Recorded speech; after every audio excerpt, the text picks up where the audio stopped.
Okay, okay.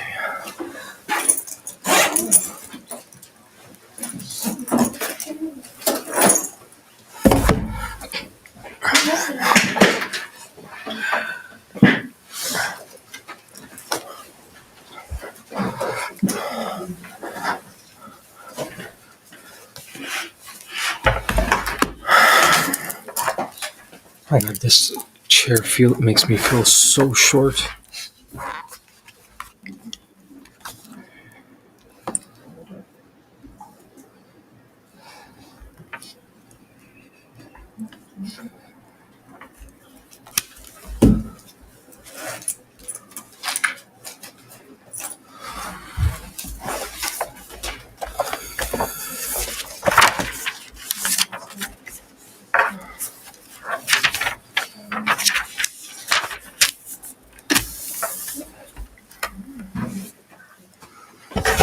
How is everyone doing?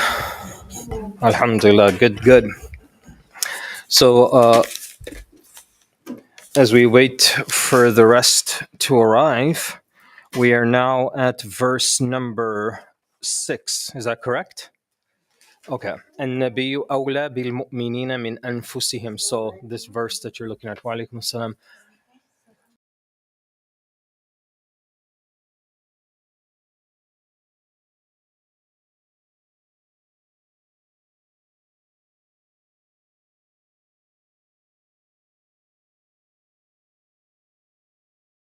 Alhamdulillah wassalatu wassalamu ala rasulillah alayhi afdalu salah wa man wala amma ba'd. So we are at verse number 6.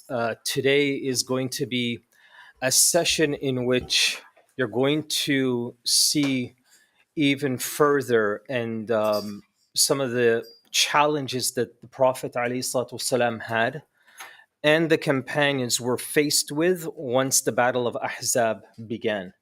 So we've talked about this battle. We've just talked about briefly, sort of an overview of what the battle is, why it started, and so on.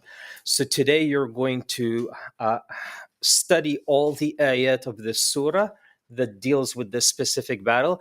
And what's important as you go through it is to focus on what Allah focuses on in times of war. Okay? Because one of the prime lessons that I want to achieve in today's session is a problem lots of Muslims have, that when something grand or serious or there's a major tragedy within the ummah, that many Muslims have, they make a mistake and they exclude and ignore all of the important priorities in their life to focus on one tragedy. So a prime example is the challenges that we're facing today, right? No doubt these issues happening to our brothers and sisters around the world are major and they're really important. And every single Muslim should try to find their own way of being engaged, to try to keep the awareness, to try to keep truth, and to continue with conversation and support in whatever way, shape, or form that he or she is able to do. But at the same token, it should never come at the cost of forgetting everything else in your life. That's not the Sharia method. That is not the Islamic way. And that is certainly not the way of the Prophet ﷺ. There isn't a single battle that took place where he told the companions, I want all of your energy and time here, and any other questions and any other problems, throw them out the window. Right? We're not going to talk about your house, your children, your marriage, your business, your life, your personal life, your feelings, your emotions. We're not going to talk about any of that. We're just going to focus on it's battle, it's war, and that's all we're going to talk about. It never happened. And you're going to see examples of that in some of the ayat that we will go through today. So, this particular verse, النبي أولى بالمؤمنين من أنفسهم وأزواجه أمهاتهم. This is the verse that affirms that the opinion of the Prophet ﷺ, when he makes a decision on any matter, when he gives a ruling on anything, that takes priority than everything else in your life, any other person in your life. If only masajid would have this ayah printed in the on the walls of where they have like board meetings, because you know how when you sit in like a meeting with the administrator, everybody's got, no, we should focus on this. No, the funds should go here. No, this is wrong. No, we want the future to look like this. The way we're doing it is wrong. And every person has their own outlook on how things should be. And if there's no consensus, then we all have heard the stories of what happens in situations like that. And what ayat like this remind us is that when there is disagreement, you always come back to the constitution of Islam, which is, what does the Quran and what does the Sunnah say? What does Islam tell us is the most appropriate way to deal with this subject that we're all fighting and arguing about? So, an-nabiyyu awla, the Prophet has a stronger affinity bil-mu'minina min anfusihim, to the believers than they do themselves. So he takes priority. Why did this verse get sent down? This verse is sent down because Battle of Ahzab is happening where the odds are not in the favor of Muslims in any way. And aside from, in terms of numbers, 10,000 versus 3,000, you also have issues internally amongst Muslims, amongst the companions. The year that this particular battle took place, between the fourth or the fifth year after the Hijrah, um, it was said that that same year the temperatures dropped tremendously. All of their crops and their foods and things like that started to die out. And just being outside was torturing. I don't know how many of you have been in the desert in the winter season. It's a different kind of coldness.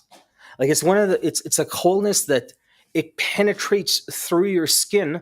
But if you would say to yourself that, okay, if I was in Toronto around the same time of the year, I'd be in my, jacket, scarf, gloves, and I'll be okay. But somehow the temperature and the coldness when you're in dry places just hit very different. So you just need a little decrease in temperature, and everybody starts to feel the coldness and the bitterness of the weather. That's what was happening to companions during this time. So internally, there was a lot of struggle, and when the Prophet ﷺ still ruled, no, we have to keep firm and keep our stance. After building these trenches, we have to keep our stance where we are and continue until the Quraysh realize there's nothing that they can do. So you understand the scenario. That's why this verse is sent down. Because companions started questioning, like, is this really a good idea? What are we doing here? There's a massive trench in front of us. They're outnumbered, all of us, 10,000 to 3,000. We have no food. We live here in the city of Medina, and all of our food is dying out. We're all getting weaker. One companion complains to the Prophet, ﷺ, Ya Rasulullah, I haven't eaten anything in 3 days. And the Prophet ﷺ lifts up his garment and shows this companion that he has a bunch of rocks and stones tied all around his stomach, which is to highlight that he understands, but at the same time, he, the general, the leader, hasn't eaten for longer than 3 days. And that was just a way to kind of restrain your hunger. Is you would tie these stones around the stomach and put some tension on this rope, and just to hold and firm the stomach to a point where when you're inhaling and exhaling and you're sort of breathing, you're not doing it to the full extent. So that was ways of how they used to deal with this problem back then. When I hear stories like that, it's very sad. It's extremely sad that the leader of the Ummah, Khayra Khalqillah, the best of Allah's creation, doesn't even have food to eat on a consistent basis. Like, this is just a really unfortunate, sad situation, especially for the one that deserves the entire world and more.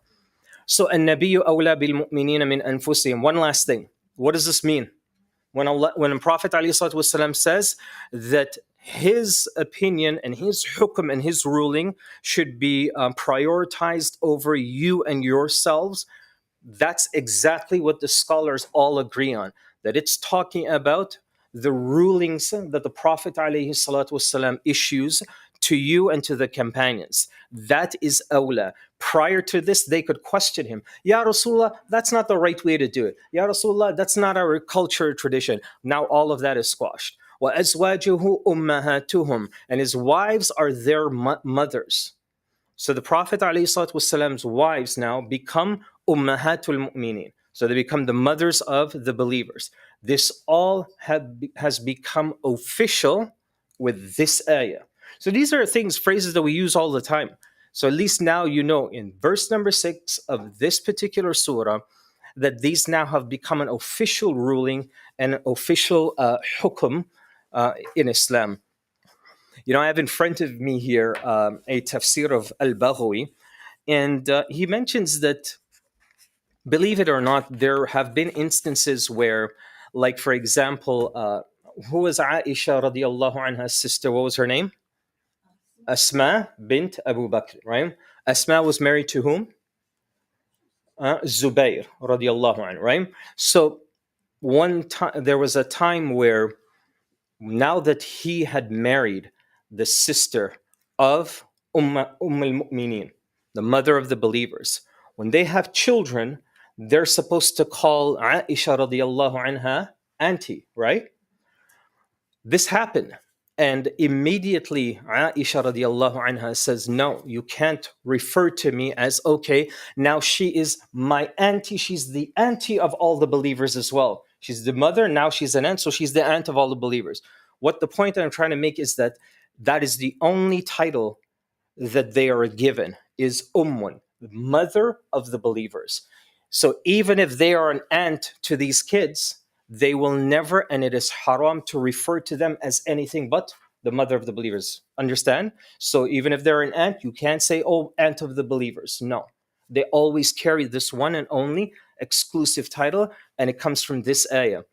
As ordained by Allah. وَأُولُو الْأَرْحَامِ بَعْضُهُمْ أَوْلَى بِبَعْضٍ فِي كِتَابِ اللَّهِ. Blood relatives are more entitled to inheritance than other believers and immigrants, unless you want to show kindness to your close friends and associates in a way that is known to be decent.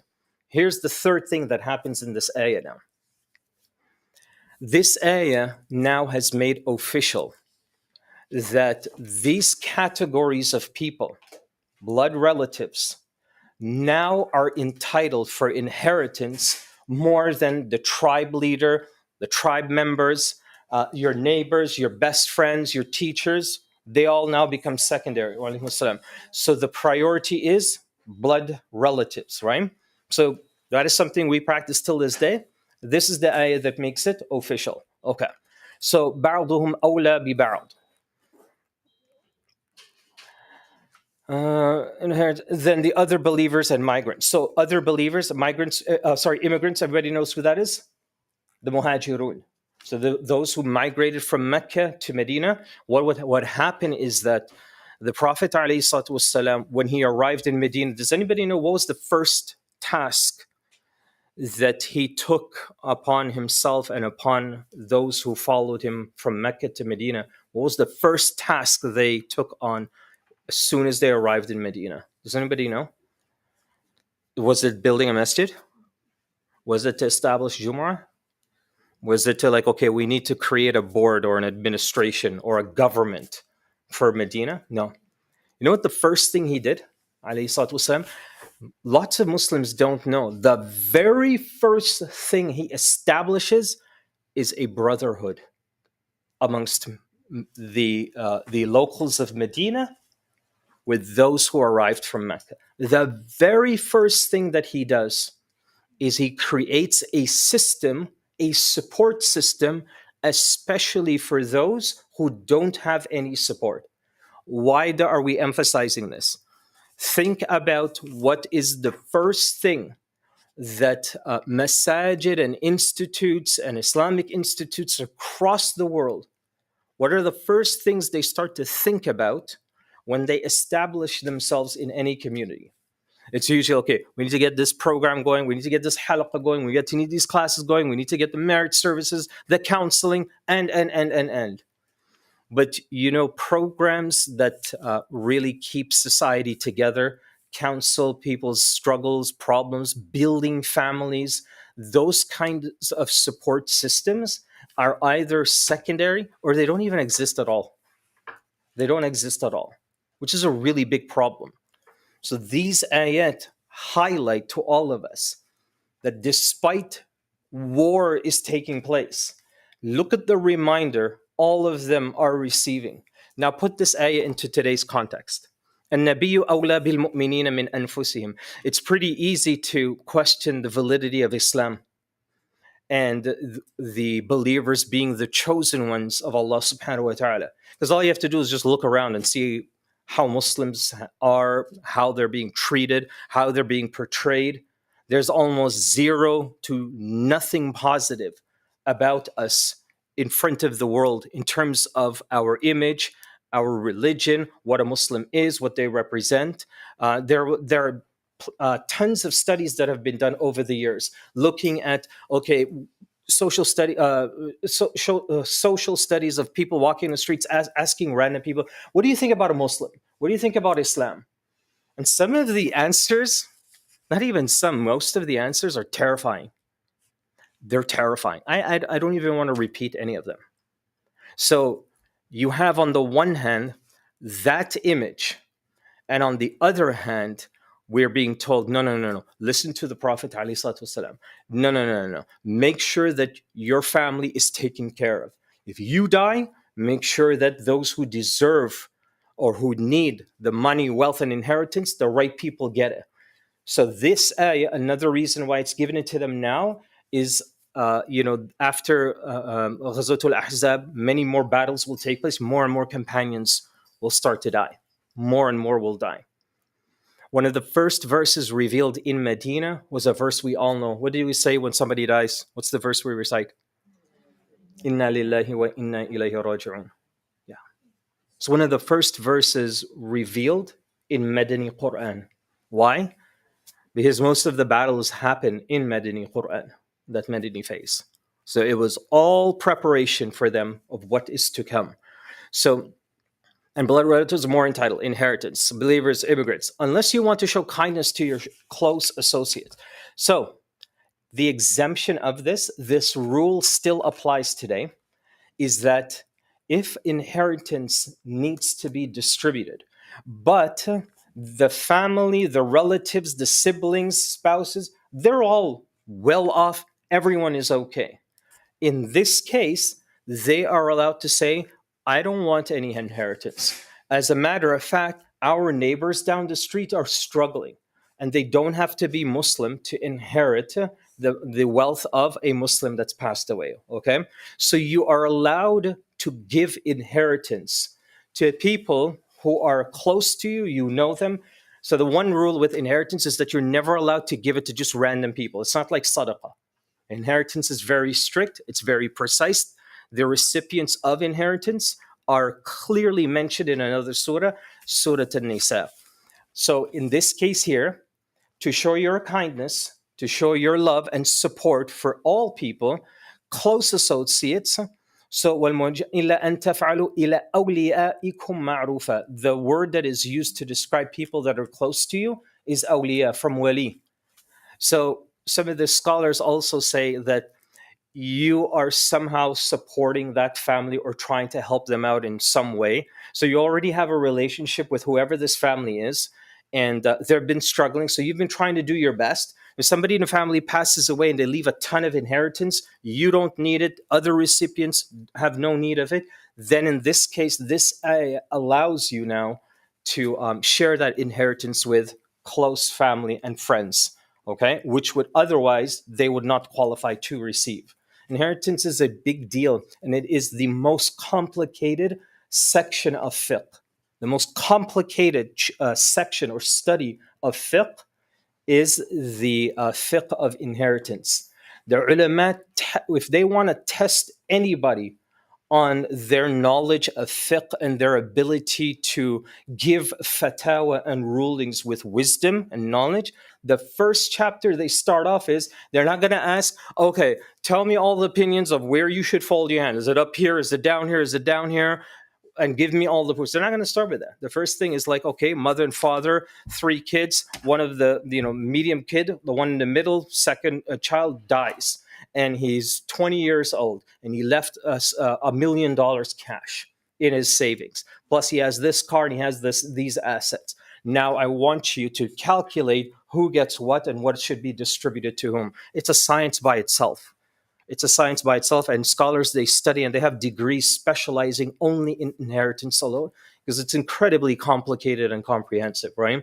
I just know an overview of it, but for something like this, you need someone very specialized in this area, which are very few in this city, to give fatwa with respect to inheritance, right? So, ila awliyaikum ma'rufa. Students, what does ma'ruf mean? What does this word ma'ruf mean? This is one of my favorite words in the entire Quran. If you, what is it? Okay, let me start it off and let's see who's going to finish this. Okay, I always have taught that the best way to translate this word is universal. Inna lillahi wa inna ilayhi raji'un. A universal standard. Okay, write it down. Ma'roof. Maroof. Ma'roof. Maroof. Ma'roof. Memorize this word. This word is used throughout the Quran several times. In Surah An-Nisa, Allah says, وَعَاشِرُهُنَّ بِالْمَعْرُوفِ, that you live with your wife based on ma'roof, that you give and care for your children based on ma'roof, that you get along with each other based on ma'roof. Ma'roof is always used as a universal standard. Why is this important? What does that even mean? Very quickly, kindness is just an aspect of ma'ruf. It doesn't capture what it's trying to say. So when you say kindness, kindness for people in Toronto is different culturally than, people in Guyana, people in India, people in Europe, in the Middle East. They would look at kindness at a totally different way. So there are some countries, which I will not name, but I'm sure some of you would know, where they don't see a big deal to call their children like dogs or shaitan. Come here, you little shaitan. Come here. Come eat your dinner. Now, when some of you hear that, I could see your facial expression from here. That expression, that's offensive to you. But into another culture, that's perfectly okay. Here, to call your husband or your wife, a name, like you just say, man, you know what? I think you're stupid. Is that rude? Or is that like, oh, no big deal. Don't take it. That's extremely rude, right? There are some countries, they would laugh at that. It's not offensive. So many people are stupid. So what if I say it to my spouse?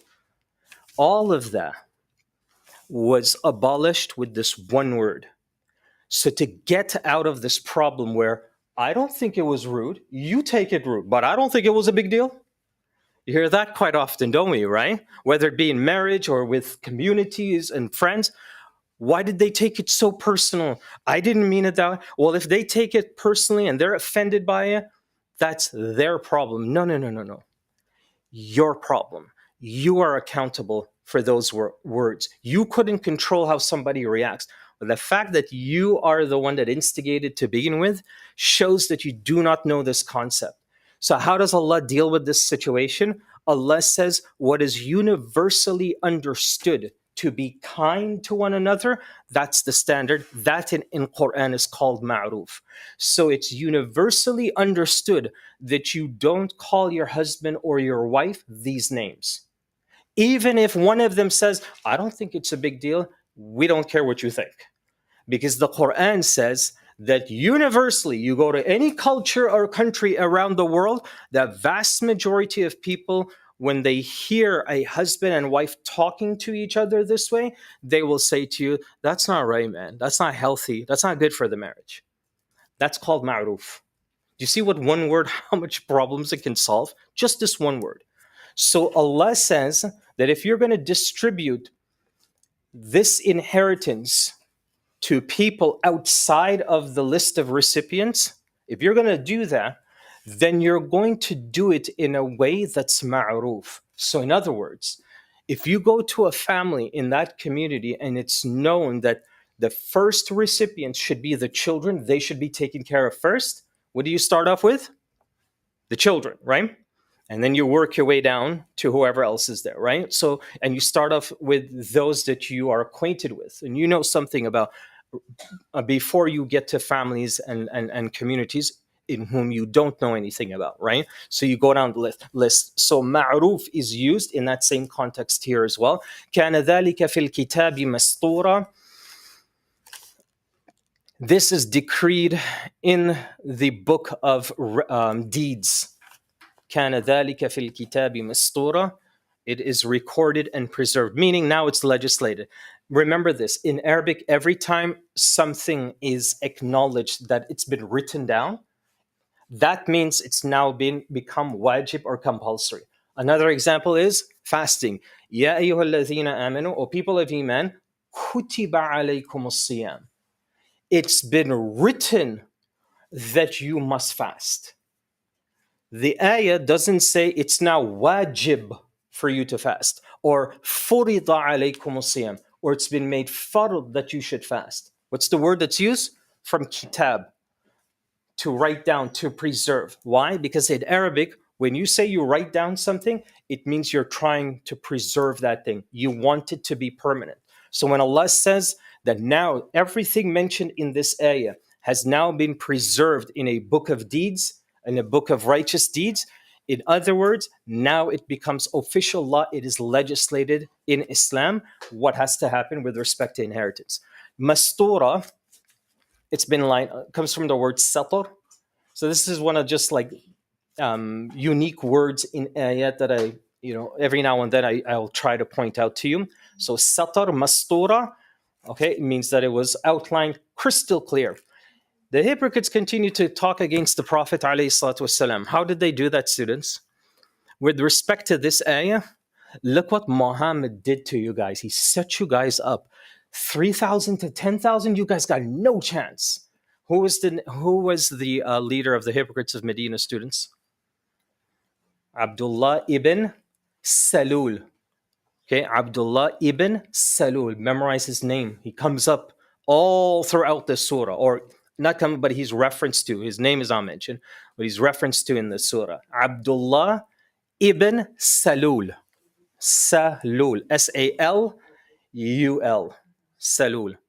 This is the leader and mastermind of all the hypocrites of Medina. This is the general, this is the man in charge.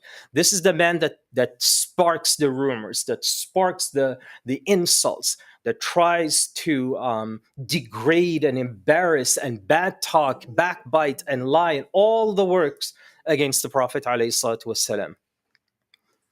Do we have hypocrites today? We do? How do you know?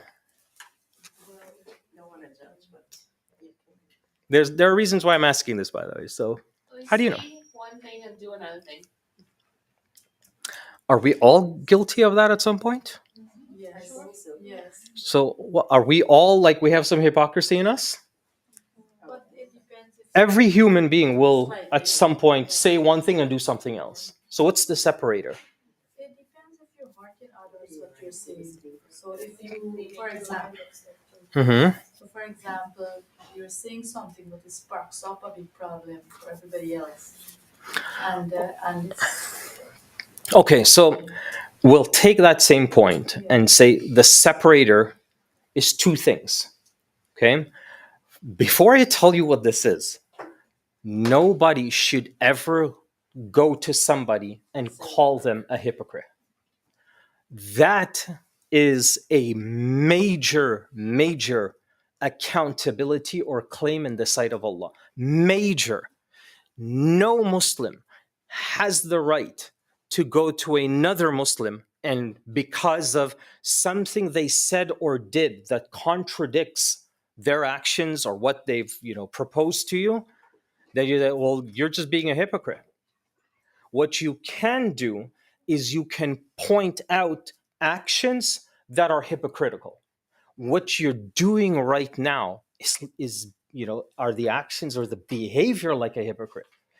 That's from the hypocrites. But to say you're a hypocrite, I know it's a loose term that's thrown around and it's pretty much lost its weight to an extent.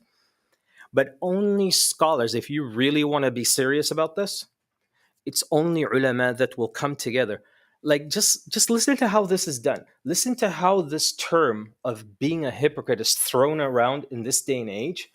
And Islam, you have to have a group of scholars come together, and the person that is in question that could potentially be a hypocrite, these ulama will come and discuss this individual, study him, talk to him, understand him, his family, his surroundings, his friends, his employees, everything, to get a good insight of who this individual is.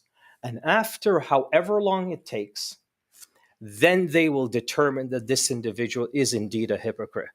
Because if you take and throw around this label to anybody, in essence, you know what you're saying about them? You're literally saying that person is worse than a disbeliever. Because only one group, Allah says, إن المنافقين في الدرك الأسفل من النار ولن تجد لهم نصيرا. That the hypocrites are the ones that are, not only are they going to be at the bottom of the hellfire, the base of the fire, but they will be in the pit of the base of the fire. في الدرك الأسفل. Imagine you put a bunch of firewood together, you light a fire. في الدرك الأسفل is while this fire is raging and blazing, you stick something underneath this wood that's extremely hot, it's on fire, you dig a hole underneath that and you stick things in there and then you bury it while this fire is going on. That's fi dark al-asfal. That's where Allah says that the munafiqun will be. So munafiquns are really, really, they are the most hated in the sight of Allah. Surah An-Nisa has about 60 plus ayat only talking about hypocrites. Then you have Surah Tawbah, which is probably the surah that is the most strict and harsh on hypocrites. Then you have this surah as well. But they also have a surah called Surah Al-Munafiqun. So there's a whole chapter that is designated to talk about this group. Why? As all of you rightfully have said, that there are hypocrites amongst us, no doubt. And every Muslim should learn and understand some of the qualities of hypocrites. Does anybody want to just share a couple with us real quickly? What are some of the qualities of hypocrites that Islam has taught us? When they say something, they lie. When they get you interested with something, they break the trust. They break the trust, they lie to you, and One is what's the third one? So when they speak, they lie. When you trust them, they betray that trust.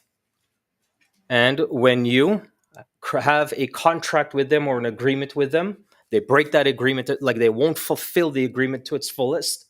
There are several ahadith talking about different things. Surah Al-Baqarah starts off, وَإِذَا قِيلَ لَهُمْ لَا تُفْسِدُوا فِي الْأَرْضِ قَالُوا إِنَّمَا نَحْنُ مُصْلِحُونَ. Here's one of the first indicators, alarm bells, that you're talking to somebody that has hypocrisy in them, tendencies in them. So would it be if people talk behind your back instead of come up and say to you straight? No. That wouldn't be counted as hypocrisy, What would right? it be? Backbiting. Okay. No. But this ayah in Surah Al-Baqarah, one of the first things that is very obvious and apparent with hypocrites, whenever you confront them, قالوا إنما نحن مصلحون. They will say, "Oh, I didn't do nothing. I didn't do nothing. It was all them. They're involved in the problem. They've been with it beginning to end. I didn't do nothing. This problem's been going on for 27 years, but I didn't do anything." When somebody starts off a conversation like that and they're deeply rooted into an issue, a problem, that's one of your first alarm bells to kind of step back and you're like, okay, so you didn't do nothing. Okay, let's figure this out. So that's one of the first things Allah tells us about hypocrites in the Quran. The very first page in Surah Al-Baqarah, this ayah is found. That one of the first things Allah teaches us about hypocrites is when you confront them, they will deny, and say, actually, we were just trying to do the right thing. قالوا إنما نحن مصلحون. We were just trying to do the right thing. ألا إنهم هم المفسدون ولكن لا يشعرون. And Allah responds and says, no. They're actually the troublemakers, but they don't have any guilt in them, no remorse. لا يشعرون. Like they don't feel anything by lying to your face and saying, I didn't do anything. It's all them. Hypocrites are dangerous, man. SubhanAllah. They disputed the transcripts. Yeah. They disputed transcripts. Oh, yes. Yes, absolutely. Yeah, yeah. But what I'm saying, are you dedicated? I understand what's hypocrite, but would they be dedicated to their prayers and They would look more Islamic and more Muslim than a genuine Muslim. You know, some of the hypocrites of Medina would come for Fajr. You know where they were praying? Right behind the Prophet ﷺ in the first line. Right? So that's why he was most afraid of them than anybody else. Because you can't figure them out, you can't detect a hypocrite really. Right? So they pray like you, they fast, they grow beards, they wear long thobes, they wear niqabs, they have the whole works. You'll never know by looking at them.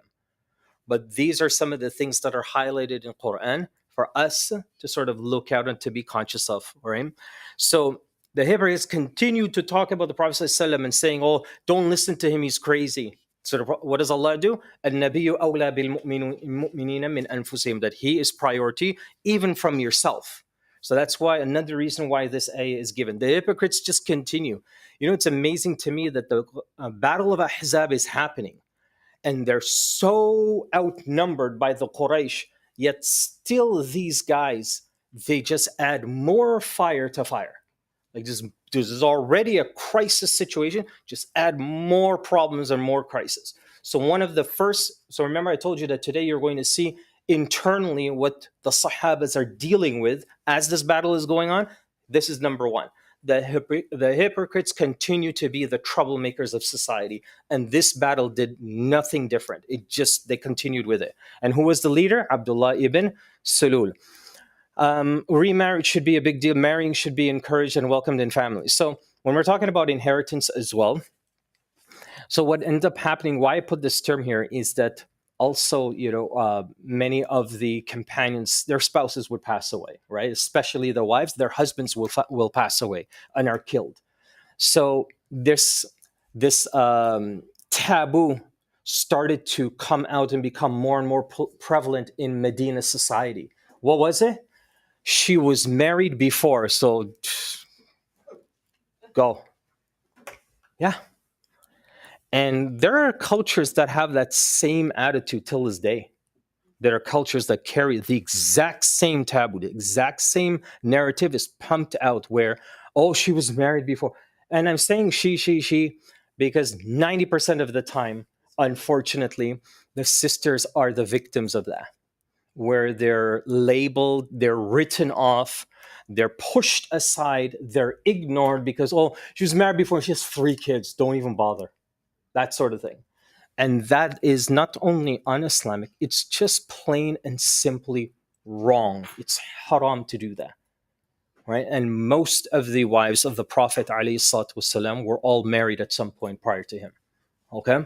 So this issue of remarriage is there's a section in Surah Al-Ahzab where we will discuss that inside and out. Speaking about contracts, now here's another one.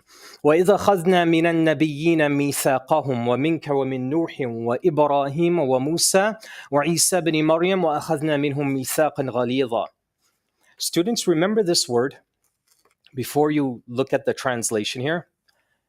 Remember this word, mithaq. So this is the second M that I want you to memorize. The first M was ma'ruf.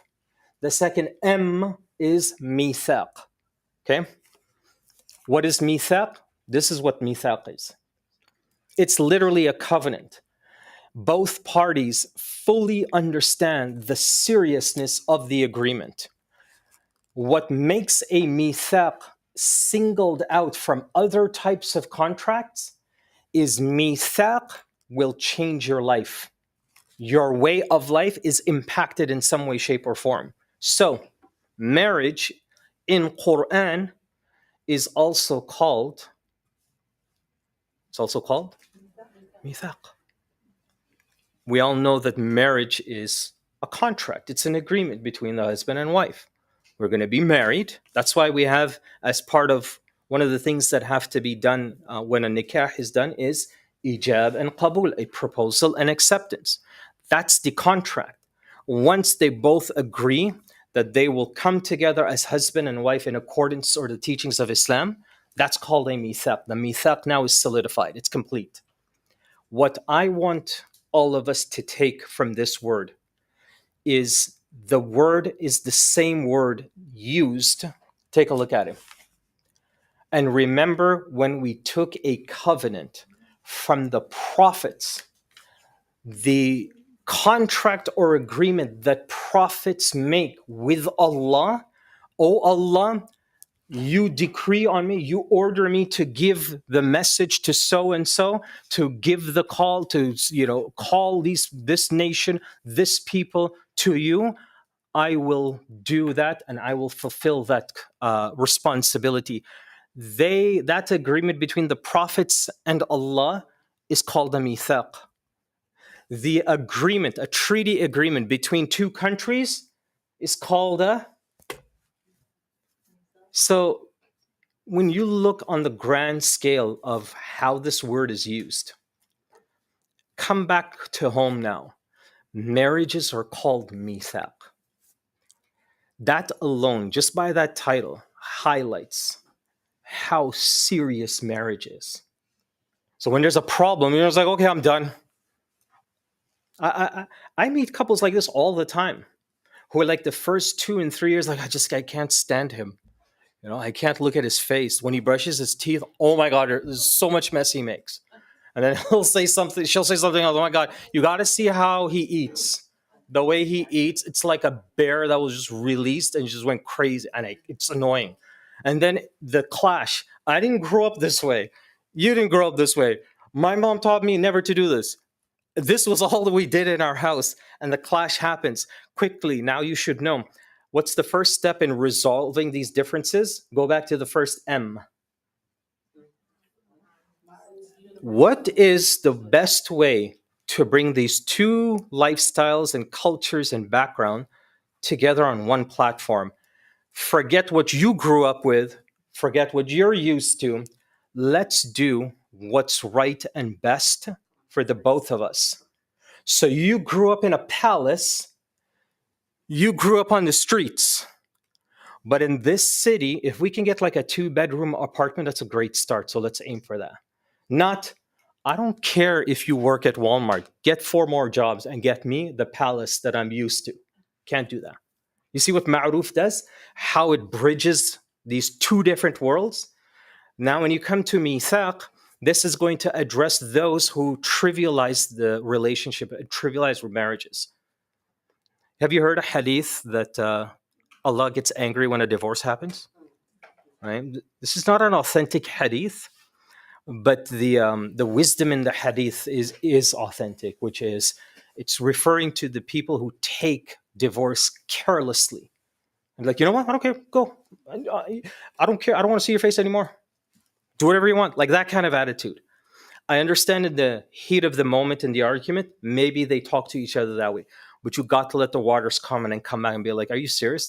Do you really want me to leave? Do you really want me to pack my bags? You really want to end this? 30 years of marriage, you just want to throw it out the window now? Are you really serious? So that's why Allah says every step of the way when it comes to these kinds of relationships. So you have marriage, you have caring for children, and you now have da'wah, the responsibility of prophets to carry the message of Allah. All of it is called mithaq. So that's first, prophets. Number 2, as well as from you, O Prophet, the Prophet himself, sallallahu alaihi wasallam, is being taught and reminded, you also have the same responsibility. Why is he being reminded? Doesn't he already know that? He's already been doing it for 10 plus years. Why is Allah telling him, you made an agreement with me? Why is Allah telling the Prophet ﷺ this? He already knows his responsibility. So why tell him? And it's not a reminder. Okay? To stay steadfast. Because what's happening to him right now? He's being challenged. His reputation's being attacked. Remember the whole Zainab and Zayd issue? So rumors about him that he's up to no good. So his image and his reputation is constantly under scrutiny and it's constantly being attacked. But that would take the soul out of any leader, right? Our version of this is like when people attack us like online. Like leaders go through that all the time. They get the abuse online like there's no tomorrow.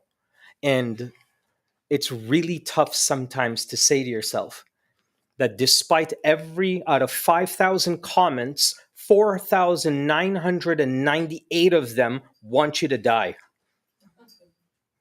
To say to yourself, no, I gotta do the next video. I gotta do the next live. This is really, really tough. So the Prophet ﷺ, when Allah singles him out from all the other prophets and said, and even you, it means like, I know what you're going through. 10,000 and you're 3,000, and Abdullah ibn Sulul doing his thing. Then Medina is all dried out and it's freezing. Companions are starving to death. Resources are drying out. And this war, this battle seems to like not have an end in sight. Day after day after day after day. The Quraysh aren't retreating. You guys can't go back to your home. Everything's at a standstill. You, Muhammad sallallahu alaihi wasallam, remember, you made an agreement. You better stick to it.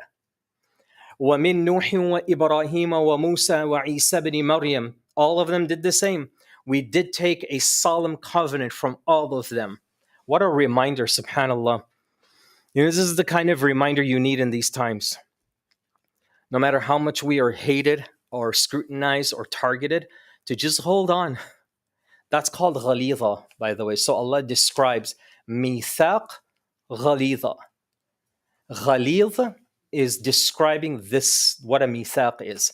And ghalidh means something that is so, this is the priority basically. Ghalidh, this is the priority. That at the end of the day, you have got to continue to push forward with your message. طيب. ليسأل الصادقين عن صدقهم. ليسأل الصادقين عن صدقهم وأعد للكافرين عذابا أليما. Oh, that he may question these men of truth about their delivery of the truth. And he has prepared a painful punishment for the disbelievers. So what happened here? So that ye may question these men of truth about their delivery of the truth. So all the prophets and messengers will be asked about their responsibilities. And if they did it with the utmost honesty, connect this ayah to the previous one. The previous one, it's happening in a war zone right now. They're being reminded to stay steadfast and commit. This is your contract with you and Allah. And Allah then says, so that you are going to be questioned. And if you have done this and you have done this with all truth and honesty, meaning you did it sincerely.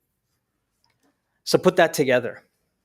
You want to know one of the ways to test if you have true, honest, worthy, acceptable iman in the sight of Allah is you look at and assess your iman in times of stress, in times of pain, in times of hardship. How you respond and how you live and react to moments of difficulty. Why? Because this word is used, sadiqina, from sidq. Allah says you're going to be asked how honest and sincere you were. Sidqun is also used to describe sincerity because you can't be sincere without being honest, right? So they're both words that complement each other. So that's something that is exceptionally important, especially for the Prophet ﷺ in this moment. وَأَعَدَّ لِلْكَافِرِينَ عَذَابًا أَلِيمًا. Allah will deal with the disbelievers and all that they're doing to them. So more on the Battle of Ahzab. يَا أَيُّهَا الَّذِينَ آمَنُوا اذْكُرُوا نِعْمَةَ اللَّهِ عَلَيْكُمْ. O believers, students, what is يَا أَيُّهَا الَّذِينَ آمَنُوا? Like who? Like, is that so? Is there a difference between alladhina amanu and somebody who's like a mu'min? We should all know this. Why not ya ayyuhal mu'minun udhkuru ni'matallahi? Why did Allah say alladhina amanu? Reminder for all of us, okay? Alladhina amanu means somebody who acknowledges the truth, but they don't necessarily practice it. But they acknowledge it. They're like, yeah, I know I need to pray. but I'll get there one day. But I know it's important. I know it's from Islam. That's alladhina amanu. Okay, mu'min, it's a quality in their life. Not only do they believe, but they practice what they believe. So salah and all the other rituals and things like that, it's a quality in them. If you take that out, they can't function. Like, they're not going to be able to move another second until they continue practicing their deen. So Allah is speaking to all believers, meaning all of you that recognize Iman and recognize this truth. Allah says, "Udhkuru ni'matallahi alaykum." Remember Allah's favor upon you when armies came towards you. إِذْ جَاءَتْكُمْ جُنُودٌ فَأَرْسَلْنَا عَلَيْهِمْ رِيحًا وَجُنُودًا لَمْ تَرَوْهَا. Now, specifically, who is it talking to? It's talking to the companions. You know what's amazing about this? There are some companions that are mu'minun. There are some companions that have accepted Islam, but they're still at the ladhina amanu. So Allah doesn't want one to feel left out. So every mu'min is a ladhina amanu. But not every alladhina amanu is a mu'min. So if Allah said, Ya ayyuhal mu'minun, it would exclude alladhina amanu. But because alladhina amanu is talked here, it automatically includes the believers as well. Okay? So, Ya ayyuhal amanu. Remember Allah's favor upon you when armies came towards you. So you know what's happening in the battle now? So there are stories, so many stories of where some of the Quraysh would try every possible way to scale through these trenches and get onto the other side. So here's what I want for all of us to understand before we continue with this verse. Take a look at this, right? So this is happening approximately the 5th year of Medina. 2 major battles have already been taking place. What are the 2, by the way? The 2 previous battles, the 2 major ones. What were they? Badr and Uhud, right? Are done. Banu Nadir, which we've talked about, this Jewish tribe has committed treachery, meaning they, without obviously the Prophet ﷺ, privately amongst themselves, other tribes in the Quraysh, came together to plot finishing off the companions, assassinating the Prophet ﷺ, and being done with this movement. They are expelled from Medina, which we've already talked about, right? Now, when they get out of Medina, they're just like at the edge, on the outskirts of Medina. Obviously, they're sitting there. It's embarrassing. It's humiliating. They're feeling horrible about the situation. So what do? They end up going to the Quraysh of Mecca and say, hey, look, this is what happened to us. Why don't we just team up and create one massive army and then go and just try to finish off these guys in Medina? So that's where this all began, right? This man, Abu Amir Rahib, he's a famous name. His name is always associated with the Battle of Ahzab. So remember, write down this name, Abu Amir Rahib, who was a Christian leader. And in the beginning, he hated the Muslims with a passion. Abu Amir Rahib, who hated the Muslims with an absolute passion. This individual was also one of the most profound warriors or soldiers from the Quraysh. Okay? He was part of a one-on-one battle. What he ended up doing is this. Gets on his horse. They're in Medina. He's on the side of the Quraysh. Gets on his horse and he just says to the horse, charge. And the horse charges through the trench and gets out on the other side in front of all the Muslims. So when this happens, Ali radiallahu anhu stood up and says, you have 3 things to do. It's coming here. Okay, let me see. I'll make sure. Well, yeah. Okay. Hopefully we'll get to that. So you have 3 things. What are these 3 things? I want to talk about each of them, but once we get there, I don't want to jump the gun. But just remember this individual. Khair, okay? Medina is between 2 mountains from north and south. Only possible entrance is through east and west. Now take a look at these images. Here's Medina. Everybody see this white dot in the center? That's the Haram. Okay, that's the Prophet's Masjid. So this is all Medina. Everybody see these dark stones? See that? Medina on the northern side and the southern side is protected with two massive mountains that are volcano mountains. And they have once upon a time erupted several times. And remnants of these eruptions still exist till this day, especially when you enter Medina. When you're entering Medina driving from Mecca, you're going to come across these lava and volcano stones that are literally scattered as far as the eyes can see, about maybe 2 or 3 kilometers before you get to the entrance of Medina. You'll start to see black stones everywhere. So the problem with this is that the northern and southern entrance of Medina is impossible to scale through because lava stones, if you ever see them, they're incredibly smooth, they're difficult to climb. Animals can't navigate through them, horses and camels can't get through them, right? So it poses an enormous challenge. So the Quraysh had written off northern and southern entrances. Now what's left is west and the eastern side of Medina. That's where the entrance point was, which is on this side here, okay? From this side and more towards this area here, okay? So somewhere in this vicinity on both sides is where they start to scale in. And the companions there, they narrate that they could see like these horses trickling down, coming down from all sections. When they look this way and they look that way, it was quite a scene, right? Here's another image. Now you have roads and highways that are built on this lava field, but it's still there, hundreds and thousands of these scattered everywhere. You cannot miss it. When you see it, you will always see it, okay? So this gives you an idea now where this battle is coming from. So once that's been said and done, let's go back to this now.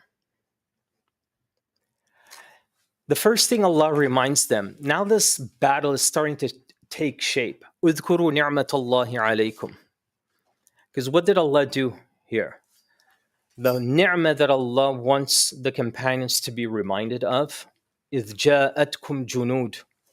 Allah favored upon you when armies came towards you, we sent against them a bitter wind. فَأَرْسَلْنَا عَلَيْهِمْ رِيحًا وَجُنُودًا لَمْ تَرَوْهَا. Two things happen. Number one, so when these armies started coming towards you, we sent a really strong and powerful wind. So put that all together. Now you have the Quraysh. It's even more tough for them because at least the Sahabas, this is their city, this is their home, right? But these guys had to pack enough food and supplies and so on to travel to make the 3-week journey to get to Medina. So almost 1 month they needed supplies just to get there. Then now when they arrive there, 10, 15 days go by of the battle of Ahzab. They need food and they need other supplies as well. They need to, if anybody gets injured or sick, they need to treat all of these individuals. So their supplies are running out fast. And what does Allah do?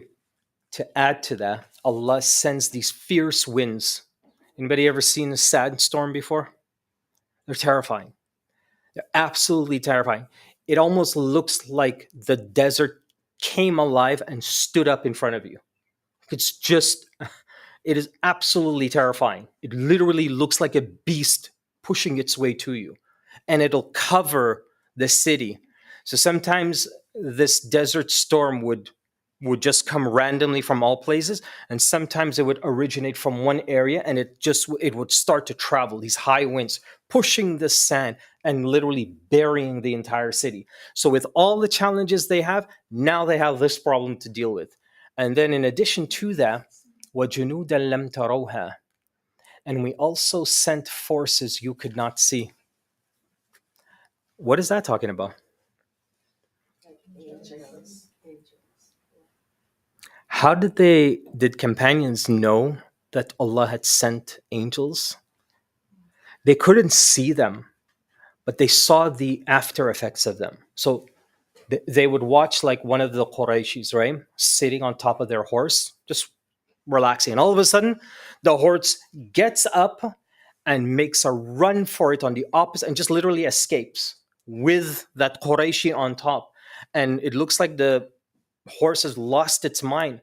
But stories state that how angels would come and sort of like pat or disrupt the horse from the back and would cause it to run away so it'll get scared. Camels will do the same thing. All of them would randomly, and just chaos broke out on that other side. So Allah reminds the companions them that, despite how much you're outnumbered, that Allah will take care of the believers. This is all happening on the outside of the trench. Oh yeah. And the companions are watching this. And so these ayat are being revealed to the Prophet ﷺ, and he's explaining all of this as this is unfolding in front of him. So here's the thing. What is Allah trying to tell us by giving us this information? وَكَانَ اللَّهُ بِمَا تَعْمَلُونَ بَصِيرًا. Allah is all seeing of what you do. What's the message here? Sounds pretty amazing. So what do companions do when they see this happen? They're like, oh, alhamdulillah, we can just sit back and enjoy the show because Allah got us here, man. Allah's taking care of us. Just relax, watch. Or is that supposed to translate into something for the companions? What are they supposed to do when this is unfolding? How? They're stronger in what sense? In their faith, in their deed. Yeah. That's some other forces. Have you heard khutbahs these days of speakers saying our iman is supposed to be strongest now than ever before in the context of what's happening? It's ayat like this that we get it from. This is where we get it from. The times where it seems impossible to hold on are the times Allah expects us to hold on. And he's reminding the companions, look at what you have. You may not see it, you may not understand it, but this is my promise to you. Stay committed, hold on, trust me, and I will protect you. This is, so when people ask, what can we do in this part of the world to help our brothers and sisters and the innocent suffering everywhere? This is our battle. Our battle is a spiritual one here in this part of the world, right? Nobody's going to get up and go into the battlefield, right? So what's our responsibility? It's the spiritual part. It's to hold on to our faith. And what that would do for us, I'm not talking about the personal things. Sure, it might get you up for tahajjud every night. But all of that would translate to you when an organization is collecting money for so-and-so cause to feed orphans or to feed those in need, or hospitals were destroyed, so to provide supplies for those in need, your iman immediately, without hesitation, participates, responds. No hesitation whatsoever. It's a tough thing to teach this day and age. Like, if you just pull this ayah out of the surah and just start giving a khutbah or a talk about it, not surprising, to grasp the concept and the wisdom behind and the deeper lesson in this is a tough thing to do just one off. You have to really go through Battle of Al-Ahzab to understand why 9 verses later, okay, now Allah tells us. Because all the other ayat were about, remember, the Prophet's the priority. Remember, you're going to be asked about, so make sure you stay committed to this deen. Remember the Prophet, his rulings, that's all that matters. Remember, when it comes to money, all those who are going to die now, remember, you take the wealth, you distribute, you be honest with that. So you took care of their spiritual aspect of their life. Make sure their iman was dedicated. Mithaqan ghalidha. This covenant was real, it's profound. Now you can see what's happening, and this should start to preserve and protect and continue to encourage you. Abu Amr, okay, so let's continue here. The Prophet ﷺ seeks counsel from others on how to deal with this situation. So the Prophet ﷺ goes around and seeks counsel from others on how to deal with this situation. So what does he do? What's happening here? 2 things happen, okay? So write this down, because this also happened in the Battle of Uhud as well, okay? So the battle before this, the same thing happened. The leader of the Ummah did 2 things.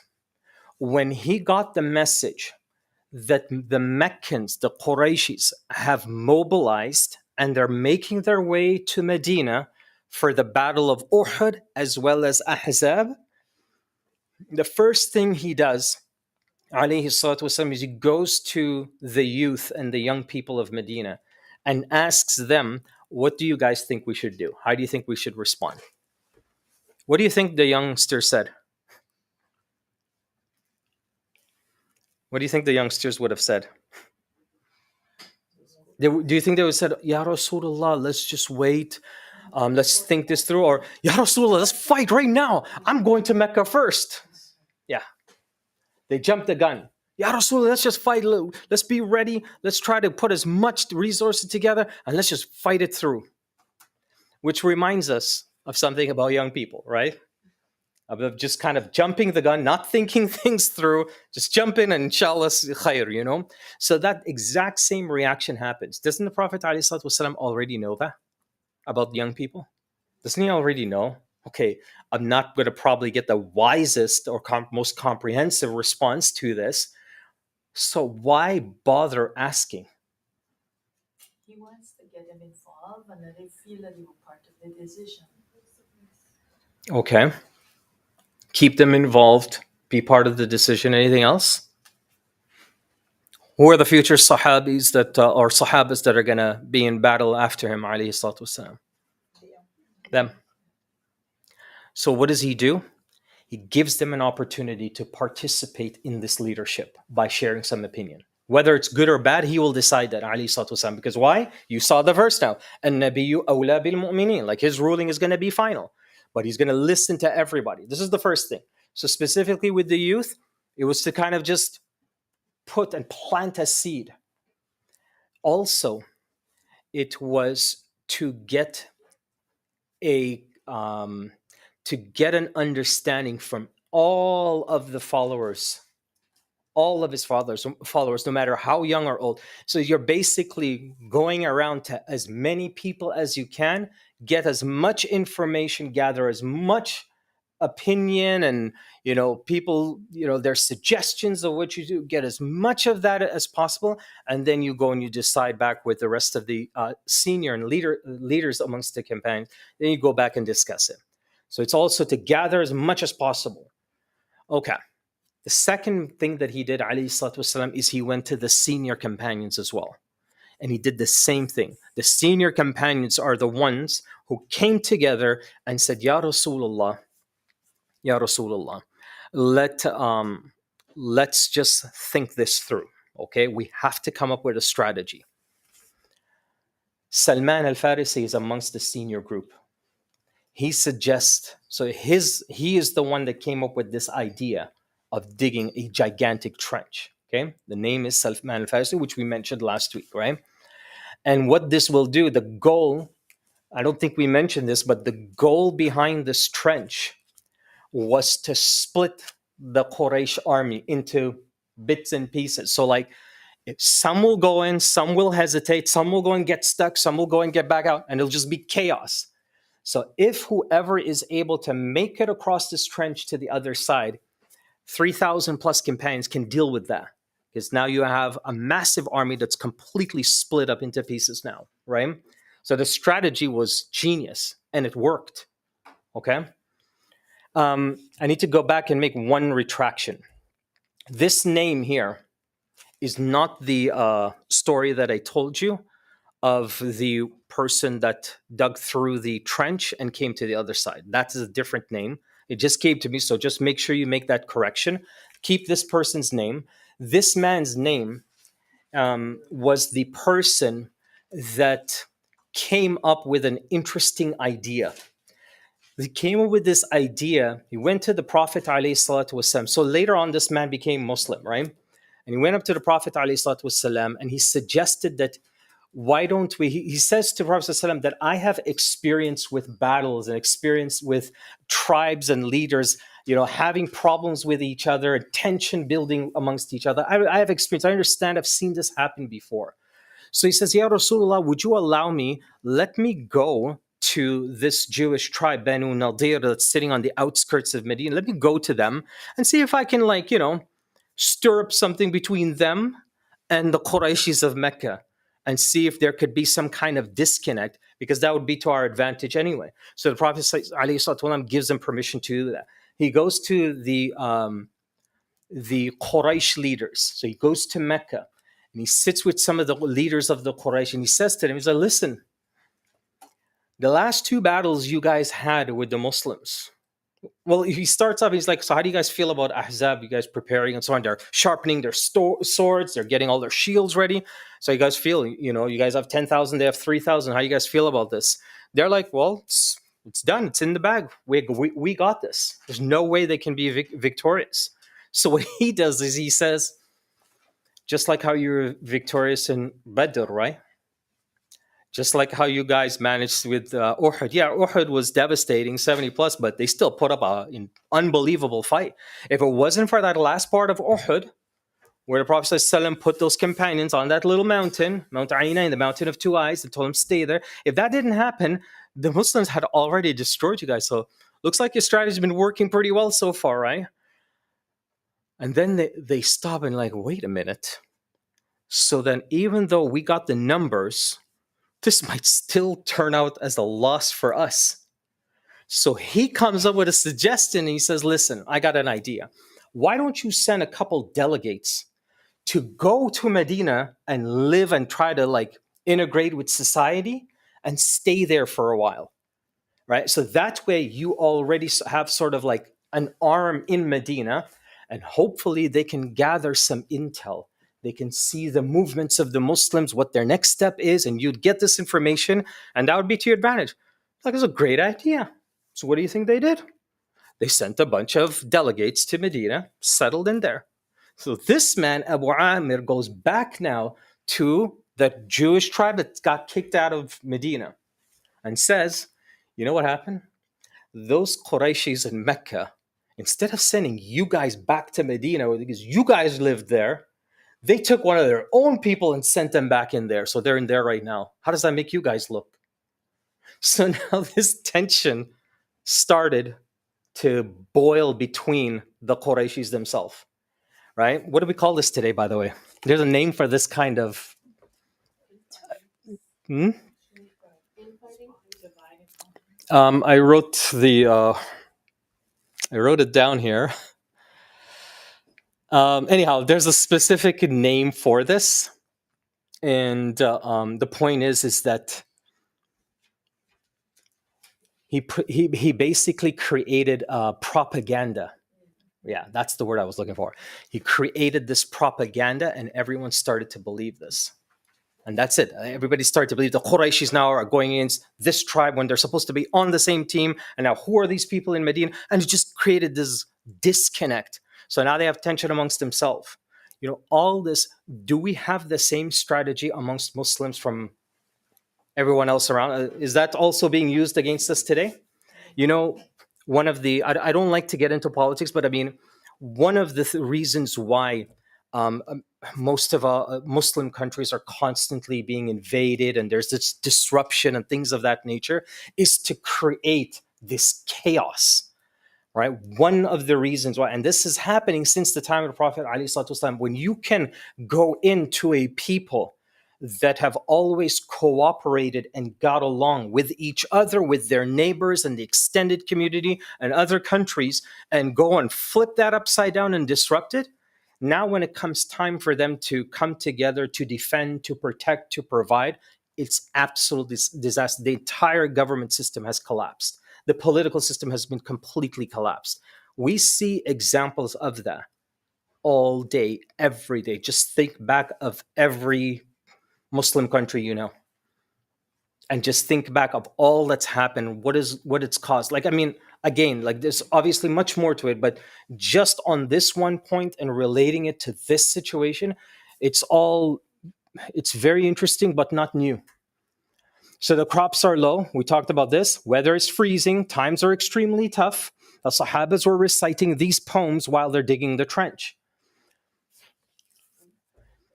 We are those who have sworn allegiance to Muhammad Sallallahu Alaihi Wasallam. You know, they're saying this in Arabic, but this is just the meaning that I just just look at the wording.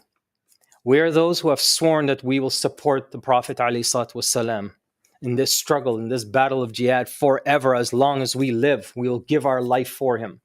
And the Prophet ﷺ, when he hears that, he replies, "Oh Allah, there is no life except the life of the hereafter. So honor the Ansar and the immigrants, the Muhajirs, with your generosity. Just give them more." So this, militaries always do that.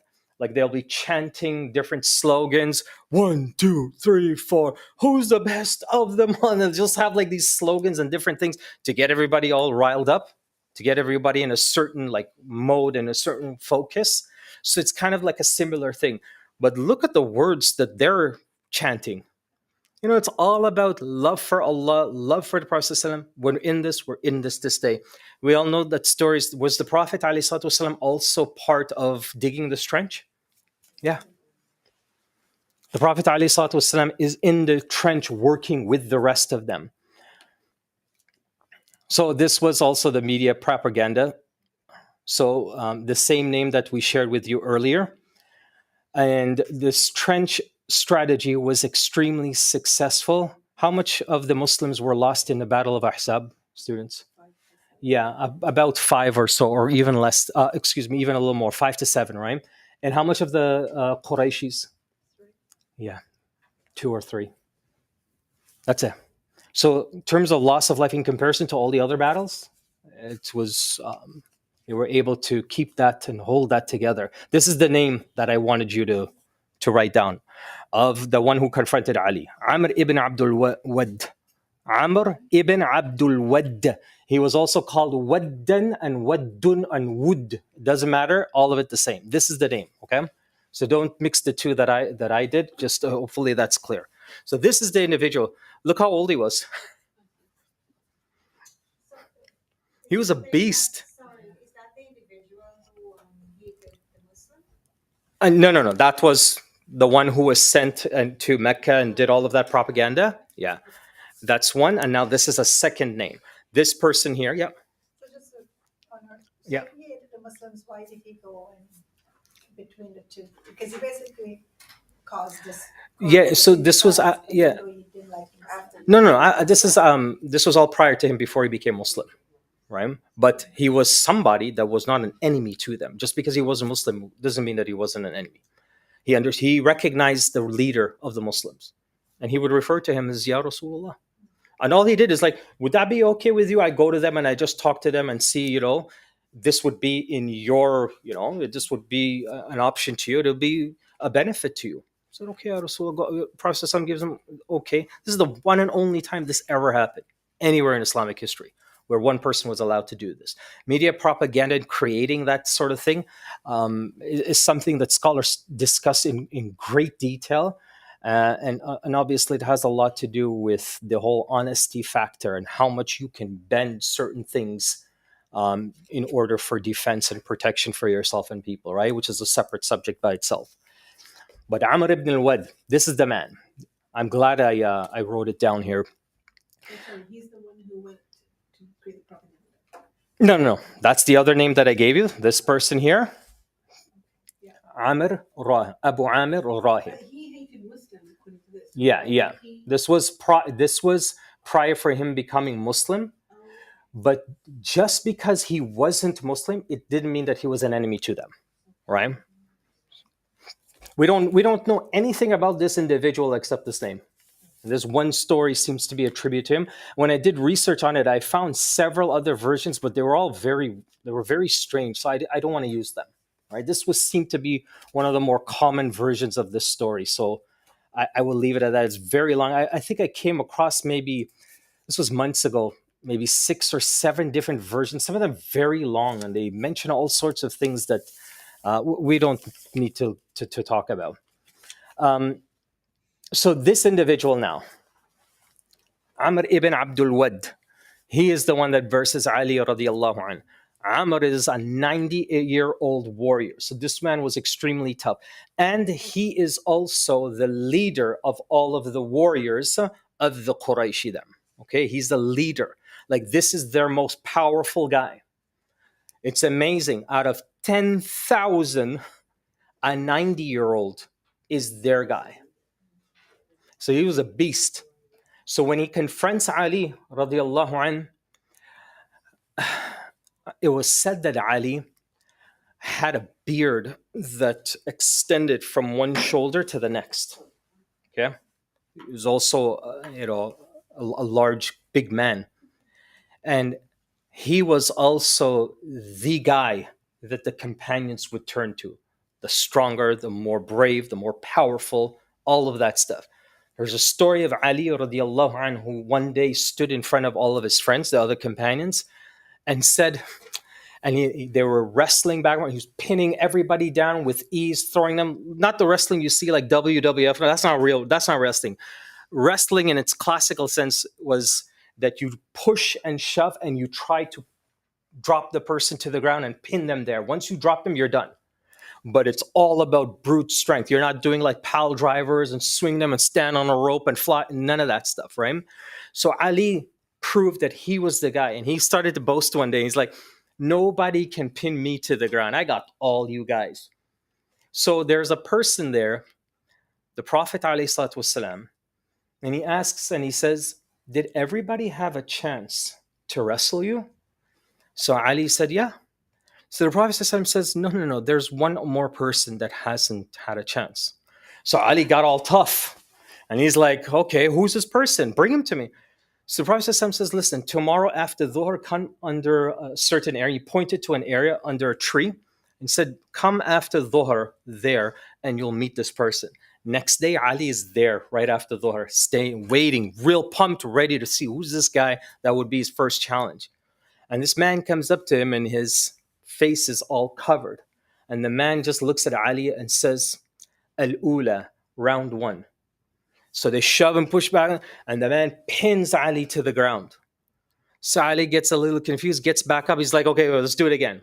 So the man says, Athani, round two. They back and forth, pins him to the ground. So Ali is like, who are you? Gets up, do it a third time. And after the third time he gets pinned to the ground, he's begging, please tell me who you are. This is crazy. Guess who it is? The Prophet alayhi salatu wasalam. So Ali was the man, but there was a man above the man. So the Prophet alayhi salatu wasalam, and they had a big laugh about it actually. It was narrated that you could see the Prophet alayhi salatu wasalam's molar teeth, how he smiled, and they enjoyed that moment. Which, there's so many things that come out of situations like that, but the point is that it highlights Ali was the guy. So Ali radiallahu anhu, when he saw this 90-year-old crossing the trench and he got out in the front and he started to chant, who is going to step up to be who? And he started doing this, boasting in front of them. So Ali does this. There's the three. So I'll give you three options. Number one, become Muslim. Because if you become Muslim, what's going to happen? It's done. Or number two, go back. Or number three, fight me. So he's like, number one and two, forget about it. Let's go at number three. So you have the best on one side, the best on this side, and Ali kills him. Radiallahu anhu. Ali kills this man. Yeah. So the Qurayshis now, when they see their best was finished, Allah sends these powerful, strong winds. This is all happening in the midst of this. Qurayshi resources, which we've already talked about. So now this is when panic really set in for the Quraysh. Now they really what are we going to do here? So look what Allah says next. إِذْ جَاءُكُم مِّن فَوْقِكُمْ وَمِنْ أَسْفَلَ مِنْكُمْ. I call this a satellite view of the Battle of Ahzab. If you're standing on the northern side, of any city, are you able to see what's going on the southern side just by standing? No. Now today, we have technology. You can send drones and you can connect a satellite and you can get intel and you can know not only what's happening on the other side, but what's happening anywhere else in the world without being there. So they don't have this. But you know what they do have, the companions? They have Allah giving them ayat about this. So look what Allah tells them next. إِذْ جَاءُكُم مِّن فَوْقِكُم. Remember when they came at you from the east and west? So they came at you, the Qurayshis, and they entered. Remember we said the entrance point of Medina from the eastern and western side? So remember when they came, when your eyes grew wild in horror. So what ended up happening? When the companions saw all of this, they're humans. So this sense of like fear, they got really frightened. And look what happened. So they get this aerial view now from Allah that they're coming between these two ends of the city. Now we have technology that does this. Now we break down the ayah. When the companions saw this, they were scared, but they were well composed. They did not get out of their mind, lose their focus. They knew exactly what they were doing. When they were building the trench, that was the benefit of constantly chanting those phrases, right? To reinform and to stay strong when the moment becomes the moment. What ends up happening? Remember, amongst the 3,000, there are who amongst them? The troublemakers of Medina, right? So now you have these hypocrites. They are the ones that lose their mind. So look what happens to them. The first thing the hypocrites do, وَإِذْ زَاغَتِ الْأَبْصَارُ, when their eyes rolled up and they're petrified. You know when somebody gets really scared, they kind of do this? And they freeze. That's what إِذْ زَاغَتِ الْأَبْصَارُ. It's like their eyes roll up and they just can't see. They're so fearful. They see trouble coming. They know it's going to hit them. And they just can't even look at it. So naturally, sometimes what happens? The eyeballs literally roll up. Then number two, وَبَلَغَتِ الْقُلُوبُ الْحَنَاجِرِ. Their hearts were reaching into their throats. Hanajir. So just before when you swallow, you make a slight sound once you've swallowed something, that little gulp sound. That's called hanajir. What ended up happening with these munafiqun? Their hearts reached into their throats, which means like they were so scared that it felt like their heart was going to come out of their throat out of fear. The companions would have never known this. It's only through the Prophet ﷺ that they knew, wait a minute, amongst us 3,000, there are people who are here and they're not here for the right reasons. So this situation might turn a lot worse than it already is. So now the split happens where the true companions, as opposed to the hypocrites, now become clearer and clearer. In the midst of all of this, guess who is still shouting and whispering to this person? See, I told you he'd set you up. I told you this was going to be a disaster. Who's doing that? Abdullah ibn Salul. Still there doing this. He did the exact same thing in Uhud. Uhud, 300 plus companions fell to the rumors that Abdullah ibn Salul started. So it went from about 1,000 persons amongst the Sahabas in the Battle of Uhud, and it decreased to about 700 or less. 300 plus fell into the propaganda of this guy, and so they all just like, you know what, we're out, gone. Here, though, this is the second round. They didn't do that. They didn't say, look, we're going to go back home. We're going to hide under the bed or something. They didn't do that like they did in Uhud, the hypocrites. What they did this time is like, look, and we learned the first time we got caught. Everybody knew who we were. We can't let that happen. So let's just go along with this one and let's blend in. But Allah calls them out and Allah points out. Here's the third. وَتَظُنُّونَ بِاللَّهِ الظُّنُونَ. What kinds of bad assumptions they had about Allah. So this is to add that if it's not the Prophet, it's got to be this God of his, this creator of his that he keeps talking about that's going to protect him. And look what he set us up to do. هُنَالِكَ ابْتُلِيَ الْمُؤْمِنُونَ وَزُلْزِلُوا زِلْزَالًا شَدِيدًا. Then and there the believers were put to the test and were violently shaken. What's the test here, students? What's the test? What's the test that Allah is making reference to here? It's the battle itself, but there's something else. It's their faith, their commitment, their trust. That's still being trialed and tested. Because why? Everything, like we talked about, everything is just against them. It looks like they're just losing more and more. وَإِذْ يَقُولُ الْمُنَافِقُونَ وَالَّذِينَ فِي قُلُوبِهِم مَرَضٌ. This is one of the only ayat that this happens to, where Allah does a distinct separation of two things.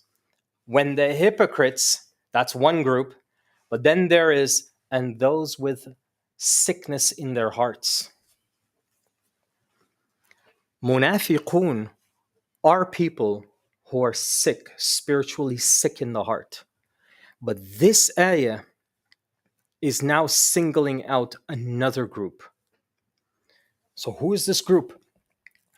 And remember when the hypocrites and those with the sickness in their hearts said, Allah and His Messenger has promised us nothing but delusion. Who's the second group, the sickness of the hearts? Who's this group? Think about who the munafiqun are trying to talk to and influence. The ones who fall into that influence and they believe what the munafiqun said. Allah says that those individuals, you see what's amazing is that Allah did not call those who believed the hypocrites, He didn't call them hypocrites. Everybody understand? When hypocrites came to them, said, your prophet is this, the battle is this, you're destined, you're doomed, it's all over. And they said, you know what? You're right. This is going to happen just like what happened in Uhud. So I'm out. I'm going. Okay. Thanks for letting us know. Allah didn't call the ones who fell into that propaganda. He didn't call them hypocrites. He called them, though, those who have a sickness in the heart, because it is something still very important, and it's a tragedy with respect to their faith. That commitment and trust with Allah and His Messenger was not fully there as yet. إِلَّا غُرُورًا, except that they've started saying and they continue to spread the same message to others as well, that this was all ghurura. We will just start this one and pause here, inshallah. وَإِذْ قَالَ الطَّائِفَةٌ مِّنْهُمْ يَا أَهْلَ يَثْرِبَ لَا مُقَامَ لَكُمْ فَارْجِعُوا. And remember when a group of them amongst the hypocrites, they said, "O people of Yathrib." What was Yathrib? We used to be the old name of Medina. What did the Prophet ﷺ do? He changed it to Madinatul al-Munawwara, the city of lights. The Munafiqun still kept calling Medina what? He said the people of Yathrib. This is the only ayah in the entire Quran where Medina is referred to by the old name. This ayah alone. Which means, what are they still trying to do, the hypocrites? They're trying to call on the people's emotions and make the city Yathrib again rather than Medina. Do we see a version of this today?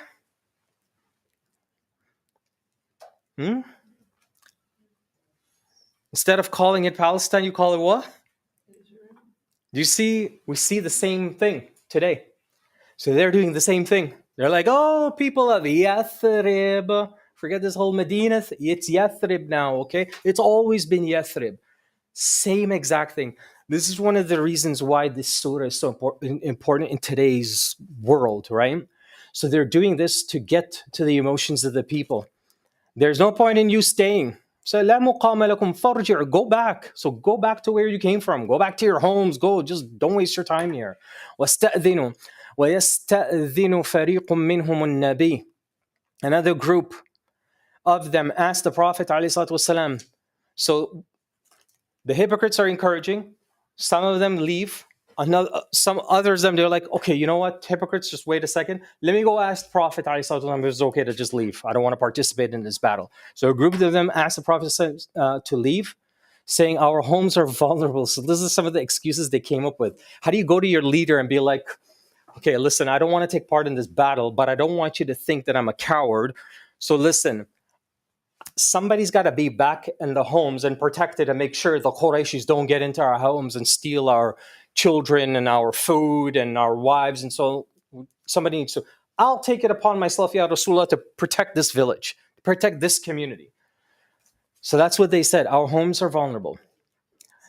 وَيَقُولُونَ إِنَّ بُيُوتُنَا عَوْرَةٌ وَمَا هِيَ بِعَوْرَةٍ إِن يُرِيدُونَ إِلَّا فِرَارًا. While in fact they were not vulnerable. They only wished to run away. So Allah exposed really. Awra, we all know this word. It literally means like a hole in the wall, something that should be covered or shielded, and now it's exposed. So that's why the privates are referred to as awra, because they should be covered, but now in this case here, they are exposed. So Allah says, Buyutuna awra, which is one of the names of houses in the Quran as well. It's also called awra, right? It should be shielded, it's private. But in this case here, they were saying, no, it's vulnerable, it's exposed. The Qurayshis could get in there. And Allah said, no. They were not vulnerable. They were completely safe. They only wished to use that as an excuse to run away. And let's pause there, inshallah. Subhanaka Allahumma wa bihamdik. Ashhadu an la ilaha illa anta astaghfiruka wa atubu ilayk. Wassalamu alaikum wa rahmatullahi wa barakatuh. Anybody have any questions? Go ahead. One quick thing, I just noticed that in verse 11, where Yeah. we were talking about mu'min and amanu. Yeah. So in verse 11, I think, Mhm. where he said, in this verse, he said, Yeah. mu'min, Very good. as opposed to Alladhina amanu. So two things could have happened here. Either Allah is talking to the elite amongst alladhina amanu, or now alladhina amanu have also become they're the mu'minun. ones that aren't the hypocrites. Yeah. So they have now also become, they stood firm. So now they are all counted as one, which the latter is the most correct opinion about it, right? So now they are all considered alladhina amanu believers. Now they are all one together. Okay, very good, guys. Inshallah ta'ala, we continue next week. Jazakallahu khairan. Assalamu alaikum wa rahmatullah.